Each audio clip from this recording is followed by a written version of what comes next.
नमस्कार। जनतन टीवी के विशेष कार्यक्रम कहिए नेताजी में आपका स्वागत है। इस वक्त मैं खड़ा हूं लखनऊ में और जिसके आवास पे हूं वो आवास है दारा सिंह चौहान का, जो इस समय धुरी बने हुए हैं पूरे उत्तर प्रदेश के राजनीतिक केंद्र का। दारा सिंह चौहान जी हमारे साथ। दारा सिंह जी बहुत बहुत धन्यवाद, बहुत स्वागत आपका। दारा सिंह जी,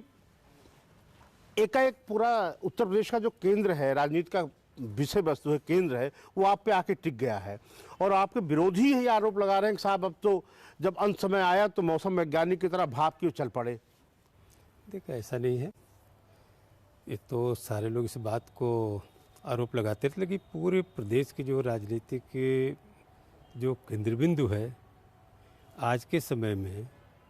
इस समाजवादी पार्टी के राष्ट्रीय अध्यक्ष माननीय अखिलेश यादव पर टिकी हुई है। जो सोच उनकी है इस प्रदेश में जो पिछड़े हैं, दलित हैं, बेबस लाचार हैं, नौजवान हैं, किसान हैं, जो सारे लोगों के हित के बारे में हमेशा सोचने का काम करते हैं, उनके विकास और विस्तार की चर्चा करते हैं। इस नाते ऐसा आज प्रदेश में माहौल आपको दिख रहा है। अब जो लोग कहते हैं, जो आपने कहा कि ये मौसम वैज्ञानिक, मैं तो कहता हूँ, मैं तो उस हमारे जो पूर्वज थे, जिस पूर्वज हमारे जो लोग थे, जब घड़ी नहीं थी, बहुत सारी टेक्नोलॉजी नहीं थी, ये मौसम के बारे में तो वो हमारे पूर्वज लोग जानते थे कि दोपहर के मतलब सूरज की रोशनी परछाई देख करके समय बता देते थे। उस पूर्वज के हम लोग रहने वाले लोग हैं। रात में जो है वो जो तारा देख करके समय बता देते थे, तो ये तो हम लोग पहले से जानते हैं कि किस तरह का क्या। लेकिन आज जो राजनीतिक मौसम है, जिसके बारे की तरफ आपका इशारा है, मैं कहना चाहता हूँ कि पूरे प्रदेश का जो पिछड़ा समाज है, जो दलित समाज है, और जब आप जानते हैं कि पूरे प्रदेश की आधी से ज़्यादा जिस पिछड़े समाज की आबादी है, जिनके आशीर्वाद और समर्थन से भारतीय जनता पार्टी की बहुमत की सरकार बनी, आज पूरी तरीके से वो उपेक्षित है, पीड़ित और परेशान है। जिस तरीके से दलित समाज के लोगों ने बड़े पैमाने पर समर्थन दिया था, जिस तरीके से जो नौजवान उत्तर प्रदेश का अपने रोजगार पाने के लिए पूरा समर्थन किया था, आज सड़कों पे देख रहे हैं कि लाठी खा रहा है, अपने डिग्री लेके हाथ पे घूम रहा है। जो किसान अपनी लहलहाती फसल के लिए समर्थन दिया था भारतीय जनता पार्टी को, आज वह किसान, आप महसूस कर सकते हैं कि जाड़े के दिन में जिस किसान को अपने खेत में रहना चाहिए, आज जाड़े के दिन में अपने फसल को जानवर से बचाने के लिए इस कड़ाके की ठंड में वो जो है आज खेत में सो रहा है, ये कितनी पीड़ादायक है। इस सारी चीज़ों को लेकर के आज जिस तरीके से लोगों के मन में जो पीड़ा है, आज पूरी तरीके से माननीय अखिलेश यादव की तरफ टिकी हुई है। आपने देखा होगा जो पिछड़ा समाज है, किस तरीके से साजिश हो रही है इस पिछड़े समाज को एक तरीके से राजनीतिक हाशिए से बाहर करने का, जिस तरीके से संविधान के साथ छेड़छाड़ करने की कोशिश की गई। आपने देखा कि 69,000 जो टीचर की भर्ती में जिस तरीके से आरक्षण का मटिया मेट किया गया, आरक्षण का माखौल उड़ाया गया, संविधान से छेड़छाड़ की। आज कई महीनों से आपने देखा होगा सारे 69,000 टीचर की भर्ती में जो 4 महीने से लाठी डंडा खा रहे हैं, वो सारी चीज़ों से लेकर के जिस तरीके से पिछड़ों के आरक्षण को लूटा गया, डाका डाला गया, आज इससे पूरा प्रदेश का जो पिछड़ा समाज है पूरी तरीके से पीड़ित और परेशान है। इस सारी चीज़ों से आजिज होकर के सारे लोगों ने समाजवादी पार्टी के राष्ट्रीय अध्यक्ष, ठीक है दारा सिंह जी, लेकिन आपको लगता है कि क्या आपको लग रहा है कि बीजेपी जो है पूरे चुनाव को डिरेल करना चाहती है, मुद्दे से भटकाना चाहती है? निश्चित रूप से वह इस चीज़ को भटकाना चाहती है। हिंदू मुसलमान के नाम पर जिस चीज़ को लड़ाई की तरफ सारे मैं देख रहा हूँ मीडिया में कोशिश हो रही है, लेकिन मैं आपसे विश्वास के साथ कहना चाहता हूँ, आज वह पिछड़ा समाज जो पूरी तरीके से भारतीय जनता पार्टी को समर्थन दिया था, वो तब भी मैं कहता हूँ हिंदू मुसलमान के नाम पे नहीं, पिछड़ों के नाम पे दिया था। आज वह पिछड़ा समाज पूरी तरीके से आज समाजवादी पार्टी के साथ खड़ा है और निश्चित रूप से मैं कहना चाहता हूँ केवल पिछड़ा समाज नहीं, तमाम। इसीलिए हम लोगों ने जो नारा दिया, हमने कहा ना कि मतलब आज पूरे प्रदेश का जो ब्राह्मण समाज है बड़े पैमाने पर ब्राह्मण समाज भी भारतीय जनता पार्टी से नाराज है। इसीलिए हमने नारा दिया कि 85 तो हमारा है, 15 में भी बंटवारा है। इस नाते कि ब्राह्मण समाज भी पूरी तरीके से नाराज है, वो भी भारतीय जनता पार्टी की सरकार को हटाना चाहता है और अखिलेश यादव के नेतृत्व में नई सरकार बना करके अपने विकास और बेहतरी का सपना संजोई हुआ है। इसलिए मेरी आपसे अपील है कि पूरी तरीके से और जिस तरीके से माननीय अखिलेश यादव ने, आपने देखा होगा प्रेस कॉन्फ्रेंस को लेकर के, जिस तरीके से 2005 के बाद जो लड़के हैं भर्ती में जो पेंशन को लेकर परेशान थे, जो ऐलान हुआ है कि हम अपने घोषणा पत्र में उसको डालेंगे, आज पूरी तरीके से प्रदेश में जितने भी नौकरी करने वाले लोग हैं, सारे लोग जो 2005 चाहे किसी जाति का हो, चाहे अगड़ा हो, पिछड़ा हो, दलित हो, मुसलमान हो, सारे लोग आज माननीय अखिलेश यादव की बाट जो रहे हैं कि कब उत्तर प्रदेश से माननीय अखिलेश यादव के नेतृत्व में सरकार बने और हम लोगों के हित में फैसला होगा। दरअसल चौहान, बीजेपी का कहना है कि साहब उत्तर प्रदेश में विकास हो रहा है, हम किसानों को सम्मान निधि दे रहे हैं, राशन बंटवा रहे हैं, एयरपोर्ट बनवा दिया, राम मंदिर बन रहा है, काशी विश्वनाथ का कॉरिडोर बन गया, कोई विपक्ष के पास कोई मुद्दा है नहीं। और दारा सिंह चौहान को तो हमने बड़ा सम्मान दिया था, उनके नाराजगी की कोई वजह नहीं होनी चाहिए, लेकिन चूंकि कुर्सी का मोह ऐसा होता है कि शायद वो उस चक्कर में चले गए हैं। देखिए, मुझे कभी कुर्सी का मोह नहीं रहा और एक बात आज भी बता दूं, जिस सरकार में मिनिस्टर था, मैं उस विधानसभा में विधानसभा भी लड़ना नहीं चाह रहा था, लेकिन हाईकमान के कहने के बाद पहली बार जिस विधानसभा से मैं जीता, पहली बार भारतीय जनता पार्टी का खाता वहाँ से खुला और भारतीय जनता पार्टी पहली बार जीता। मैं कभी मंत्री मेरे लिए महत्वपूर्ण नहीं, मेरे लिए वो समाज है जिस समाज में मैं पैदा हूँ, जिस जाति में हो चाहे जमात हो, वो पिछड़ा समाज जिसके लिए छात्र जीवन से हम लोग पूरी जवानी हमने लगाया है, उस पिछड़े समाज की बेहतरी विकास के लिए, जो वंचित समाज के लोग हैं, चाहे दलित समाज के लोग, अल्पसंख्यक समाज के लोग हैं, ऐसे लोगों के लिए, नौजवानों के लिए हम लोगों ने पूरी ताकत लगाया है। इसलिए मैं कहना चाहता हूँ, मेरे लिए कुर्सी और मंत्रालय कोई महत्वपूर्ण नहीं था। मैं सरकार में रहने के बाद बराबर, आपने देखा होगा पूरे प्रदेश में जिस पिछड़े समाज के लोगों ने इतनी बड़ी पैमाने पे समर्थन दे करके इतना बड़ा मैंडेट दिया, 2/3 बहुमत की सरकार बनाने का काम किया, आज पूरे प्रदेश का जो पिछड़ा समाज है, जो पढ़ने वाले बच्चे हैं, चाहे ITI पॉलिटेक्निक हो, BEd, BTC, मेडिकल इंजीनियरिंग में पढ़ते हैं, वो सारे बच्चों को पूरी तरीके से स्कॉलरशिप जो है बंद कर दी गई। जो पहले मिलती थी पिछड़ों की स्कॉलरशिप बंद कर दी गई। आज वह गरीब किसान जो है किसी तरीके से अपने खेत से अपने बच्चों का अनाज से पेट भरता है, अपने बच्चों की पढ़ाई के लिए जो क्षतिपूर्ति प्रतिपूर्ति मिलती है पूरी तरीके से रोक लगा दी गई। इसलिए पूरे प्रदेश में पूरी तरीके से जो पिछड़ा समाज तो पूरी तरीके से नाराज है, नाराज तो हर समाज के लोग हैं। और मैं कहना चाहता हूं कि जिस तरीके से माननीय अखिलेश यादव जी के जो विजनरी जो नेता के रूप में आज पूरा देश देख रहा है, पूरा प्रदेश देख रहा है कि आने वाले दिन में जब समाजवादी पार्टी की सरकार में रहेगी, न केवल पिछड़े दलित को, चाहे नौजवान हो, किसान हो, किसी समाज के सारे लोगों की बेहतरी के लिए काम होगा, ये मैं भरोसा दिलाना चाहता हूँ। दरअसल जो आप उन नेताओं में से हैं जिनको अगर सुबह शाम तक कहते हैं लोग ने 500 लोग 1000 आदमी न मिल जाए तो खाना पचता नहीं है। ये जो वर्कर्स आपके आए हैं, ये आपको क्या बताते रहते हैं? आप बहुत देर तक उनके साथ समझते रहते हैं, आंकड़ा समझते रहते हैं, ये लोग क्या गुरु मंत्र देते हैं आपको? ये जितने लोग मेरे साथ खड़े हैं, एक केवल आम कार्यकर्ता नहीं है, अपने अपने जिले के महत्वपूर्ण नेता हैं, जिनकी एक आवाज़ पे लाखों की संख्या खड़ी हो जाती है। उनके नुमाइंदे यहाँ पर हैं और इन्हीं की फीडबैक से लगा कि पूरे प्रदेश के जिस तरीके से पिछड़ा समाज पूरी तरीके से दुखी है, पूरा दलित समाज दुखी है, पूरा नौजवान और किसान दुखी है, इन सारी चीज़ों से आज ही जा कर के हमने फैसला भी लिया कि मुझे सरकार में नहीं रहना है। और निश्चित रूप में जो अखिलेश यादव के नेतृत्व में पूरा प्रदेश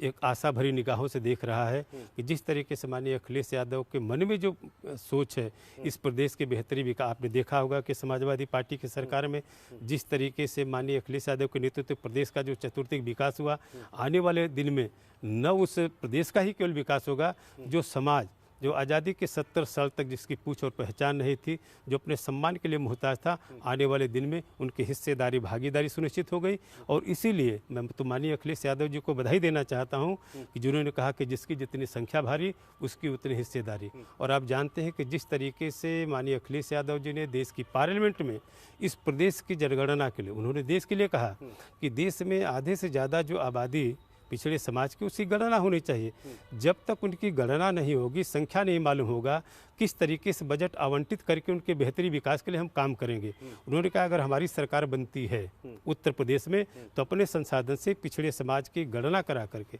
ये कितना अजीबोगरीब बात है कि पेड़ पौधों की गिनती हो रही है, जानवरों की गिनती नहीं है, लेकिन पिछड़े समाज की गिनती नहीं हो सकती है। ये कैसा दुर्भाग्य है। तो आपको लगता है कि ओबीसी का काउंटिंग, जातिवार गणना, ये सबसे बड़ा इशू होगा, सबसे गवर्नमेंट के बाद सबसे पहला काम होगा? नहीं, देखिए गणना तो महत्वपूर्ण है ही है, कम से कम इससे संख्या सामने आ जाएगी। और जिस तरीके से बाबा साहब भीमराव अम्बेडकर ने संविधान में हर समाज को हक दिया था, आपने देखा होगा जिस तरीके से बाबा साहब ने संविधान की धारा 340 में ओबीसी को आरक्षण की व्यवस्था की, आज पूरी तरीके से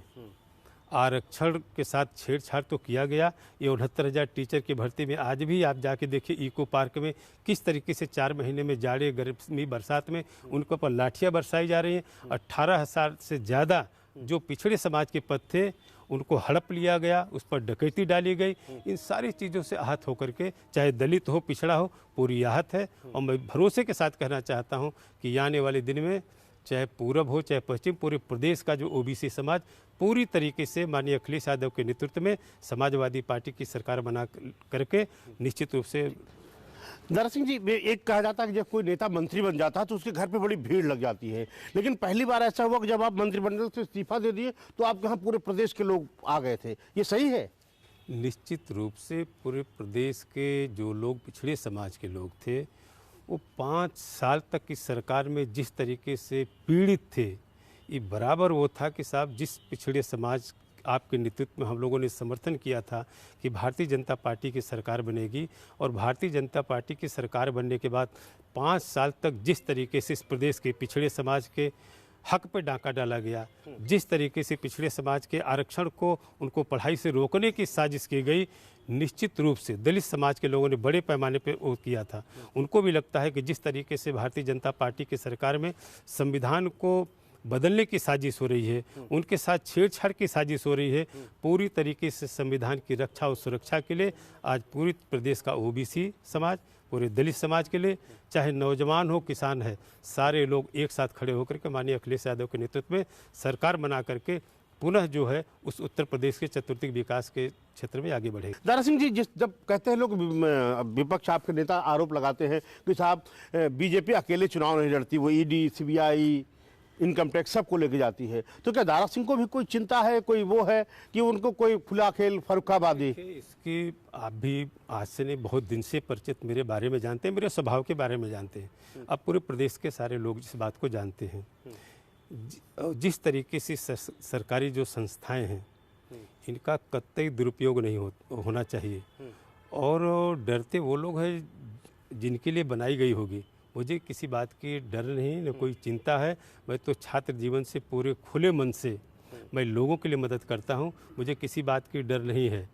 क्योंकि मैं वैसा काम ही नहीं करता कि मुझे डरने की कोई ज़रूरत है। और सारे लोग, आपने देखा होगा जिस तरीके से ईडी का, आईटी का छापा पड़ा, जिनके पास कुछ भी नहीं मिला, ये तो एक तरीके से हथियार के रूप में, और ये मैं बता दूं, ये पब्लिक डोमेन में सारी बातें चली गई हैं कि पूरी तरीके से भारतीय जनता पार्टी की सरकार उनको डरवाने के लिए, उनको धमकाने के लिए,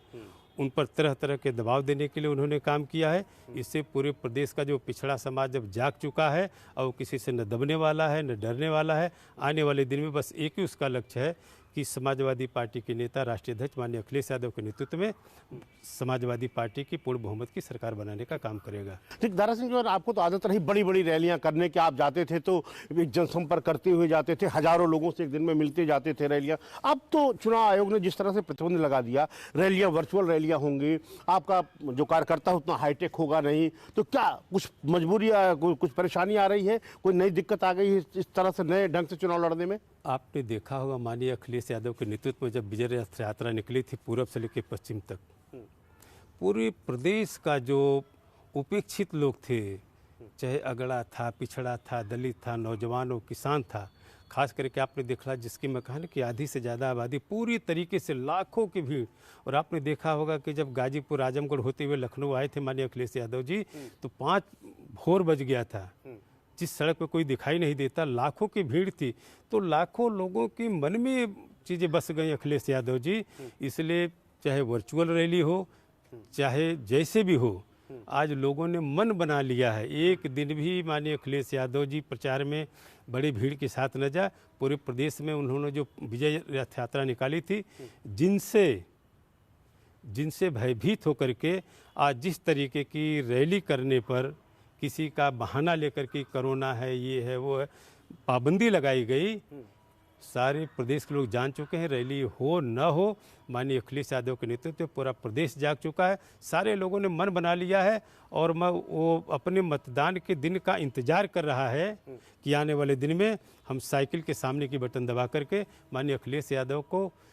फिर 2/3 बहुमत की सरकार बनाने का काम करेंगे। आपको लगता है कि अमित शाह जी जिस तरह से मोर्चे पे उत्तर प्रदेश के प्रधानमंत्री खुद कई रैलियां किए, प्रधानमंत्री कहते हैं कि साहब ये लाल टोपी जो उत्तर प्रदेश के लिए खतरे की घंटी है, तो आपको लगता है कि प्रधानमंत्री, गृहमंत्री, पूरी केंद्र की टीम, एक लंबा फौज फाटा आ जाएगा तो उससे मुकाबला थोड़ा मुश्किल हो जाएगा आपका? देखिए, यह जो चुनाव है नेता नहीं जनता लड़ रही है। अब पूरा जनता पूरी तरीके से एक साथ खड़ी होकर के भारतीय जनता पार्टी की सरकार को हटाने का मन बना चुकी है। और आने वाले दिन में आप जाएंगे पब्लिक में तो आपको पता चलेगा कि ये नेता नहीं, आज जनता लड़ रही है पूरे प्रदेश में भारतीय जनता पार्टी को सरकार। चाहे कितने बड़े बड़े नेता हों, कितने दिग्गज लोग हैं, चाहे कुछ भी कहें, आपने देखा होगा जिस तरीके से पूरे माहौल को बिगाड़ने की कोशिश हो रही है, जिस तरीके से हिंदू मुसलमान करने की साजिश हो रही है। मैं कहना चाहता हूँ यही पिछड़ा समाज था जो उनका अगला कहार बन के चलता था हिंदू मुसलमान में, आज निश्चित रूप से आज वो माननीय अखिलेश यादव को इसका अगला कहार बना दिया है कि माननीय अखिलेश यादव जी जिस तरीके से पिछड़ों, दलितों, नौजवानों, किसानों, हर समाज के बेहतरी विकास की बात करते हैं, सारे लोग उनको अगला कहार बना करके पीछे पीछे खड़ा हो गया है। ये कोई हिंदू मुसलमान नहीं होने वाला है, सारे लोग भारतीय समाजवादी पार्टी की सरकार बनाने जा रहे हैं। अच्छा, तो प्रियंका गांधी कांग्रेस कह रही 50% हम महिलाओं को टिकट दे देंगे, तो ऐसा लगता है कि समाजवादी पार्टी महिलाओं की उतनी हितैषी नहीं है जितना कांग्रेस शो कर रही है, इससे महिला वोटर्स में कोई फर्क पड़ने वाला है? आप देखें हो कि अभी तक जो समाजवादी पार्टी की सूची निकली है, महिलाओं को जितना हक अधिकार मिलना चाहिए उस हिसाब से माननीय राष्ट्रीय अध्यक्ष जी ने महिलाओं को सम्मान देने का काम किया है। आपने देखा होगा भी तमाम ऐसे लोगों को महिलाओं को दिया, मैं नाम नहीं गिनाना चाहता, बहुत सारे बड़े पैमाने पर महिलाएं हैं और पूरी तरीके से हमारे यहाँ केवल महिलाओं का ही सम्मान नहीं, महिला का सम्मान तो है ही है, पूरी तरीके से नौजवान का भी सम्मान है। जिस तरीके से माननीय अखिलेश यादव जी ने IT सेक्टर में नौजवान को बड़े पैमाने पर उन्होंने नौकरी देने का जो भरोसा दिलाया है कि आने वाले दिन में इसका और हम विकास और विस्तार करेंगे, निश्चित रूप से नौजवान को सरकारी जो महकमे हैं जिसमें वैकेंट पोस्ट है उनको ही बड़े पैमाने पर उन्होंने मन बनाया है कि बड़े पैमाने पर हम सरकारी नौकरी। और मुझे खुशी है आज पूरे प्रदेश का जो नौजवान है पूरी तरीके से इस भरोसे के साथ खड़ा है कि जिस दिन अखिलेश यादव की सरकार बनेगी निश्चित रूप से जो सरकारी जो जिनके ऊपर लाठियां बरस रही हैं उसके ऊपर फूल बरसेगा, सारे लोगों को सरकारी महकमे में शामिल होने का अवसर मिलेगा। जी, मायावती कोई चैलेंज लग रही है? दारा सिंह चौहान जी, आप तो वहाँ भी रहे हैं और उनके स्ट्रेटजी को भी जानते हैं, कोई लग रहा है कि मायावती इस चुनाव में कोई चैलेंज है? अब मुझे कहने की ज़रूरत नहीं है कि जिस तरीके से उनकी पार्टी जिस तरीके से क्षेत्रों में अपने कैंडिडेट को उतार रहे हैं कि किस तरीके से इनडायरेक्ट, मैं आरोप नहीं लगाना चाहता, लेकिन आज मैं देखा कि पूरी तरीके से जिस तरीके से माननीय अखिलेश यादव जी ने इस देश में संविधान की रक्षा के लिए, बाबा साहब ने संविधान का जो दस्तावेज दिया था उसके रक्षा के लिए संविधान बचाओ यात्रा निकालने का काम किया है। जिस तरीके से अपने प्रेस कॉन्फ्रेंस उन्होंने संविधान पे खतरा की बात कहा कि जिस तरीके से प्रदेश में देश में संविधान बदलने की साजिश हो रही है, संविधान की रक्षा तभी होगी जब सारे समाज के लोग एक हो जाएंगे। आज पूरे दलित समाज के लोग बड़े पैमाने पर समाजवादी पार्टी के पक्ष में खड़े होकर के माननीय अखिलेश यादव की सरकार बना करके पूरी तरीके से आने वाले दिन में संविधान की रक्षा करने का काम करेंगे। खबरों के निष्पक्ष विश्लेषण के लिए सब्सक्राइब करें Janatantra TV and press the bell icon. Never miss any update.